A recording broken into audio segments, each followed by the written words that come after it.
아는 기자 사회부 좌영길 법조차장 나와 있습니다. 예, 윤석열 전 대통령 특검이 강제 구인을 했는데 일단 안 나가겠다고 했고 오늘은 버텼습니다. 그러니까 강제로 데려 나와서 조사시킬 방법은 없나 보죠?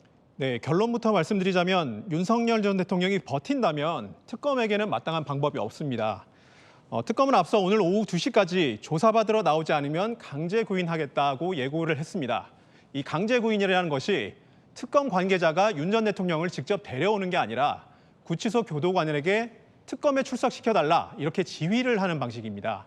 오늘 교정당국은 특검 지휘를 수행하기 어렵다 이렇게 회신을 했습니다.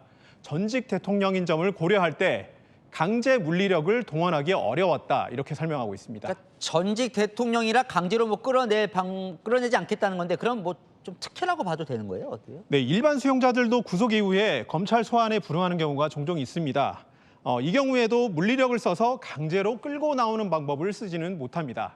다만 일반 피의자들은 교도관 지시에 대부분 따르기 때문에 강제 구인이 불발되는 사례는 거의 없다고 합니다.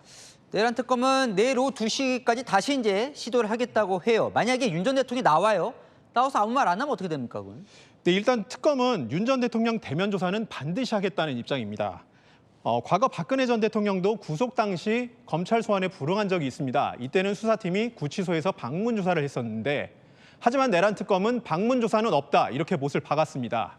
윤 전 대통령이 출석을 하더라도 진술을 거부해버린다면 입을 열 방법은 없습니다. 하지만 특검은 그동안 윤 전 대통령 측에 끌려다니지 않겠다 이렇게 여러 번 강조해 왔습니다. 여기서 일단 밀리는 모습을 보여준다면 앞으로 윤석열 전 대통령과 관련자들 수사가 많이 남아있는데 앞으로 향후 수사에 어려움을 겪을 수 있다고 판단하는 겁니다. 결론적으로 윤 전 대통령 측과 기싸움에서 여기서 밀릴 수 없다 이렇게 판단하는 걸 보입니다. 근데 이제 윤 전 대통령 측 이야기를 좀 들어보면 출석에 응할 수 있는 상황이 아니라고 하는 거예요, 그죠? 뭐라고 합니까? 네, 윤 전 대통령 측이 지적하는 거는 크게 세 가지입니다. 변호인 측은 당뇨나 눈질환 때문에 약 복용이 필요한데 제대로 조치가 되지 않고 있다 이렇게 주장하고 있습니다. 그리고 운동 시간도 제대로 보장되지 않고 있다고 하고 있습니다. 지지자들 사이에서는 폭염에 에어컨이 없는 독방에 가두는 게 인권 침해라는 주장도 나오고 있습니다. 실제로는 어떻게 봐야 됩니까? 인권 침해나 뭐 차별이라고 볼 만한 대목이 있는 거예요? 네, 하나하나 따져보면 다른 수용자들에 비해서 특별히 차별받고 있다 이렇게 보기는 어렵습니다. 법무부는 외부 약품을 반입을 허가했다 이렇게 설명하고 있고 운동 시간도 다른 수용자와 똑같이 하루 1시간씩 허용하고 있다고 설명합니다.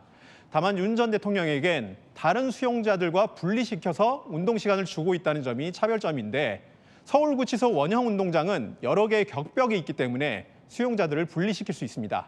그리고 에어컨 없이 선풍기로 지내는 수용실 냉방 상황도 다른 수용자와 다르지 않습니다.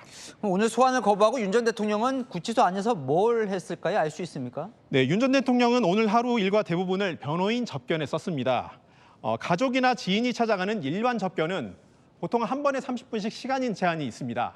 하지만 변호인 접견은 피의자의 방어권 보호가 목적이기 때문에 따로 시간 제한이 없습니다.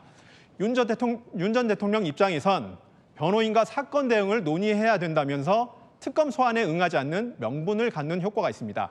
여기에 더해서 선풍기만 있는 독거실과 달리 접견실은 에어컨 냉방이 되기 때문에 잠시나마 폭염을 피할 수 있다는 이점도 있습니다.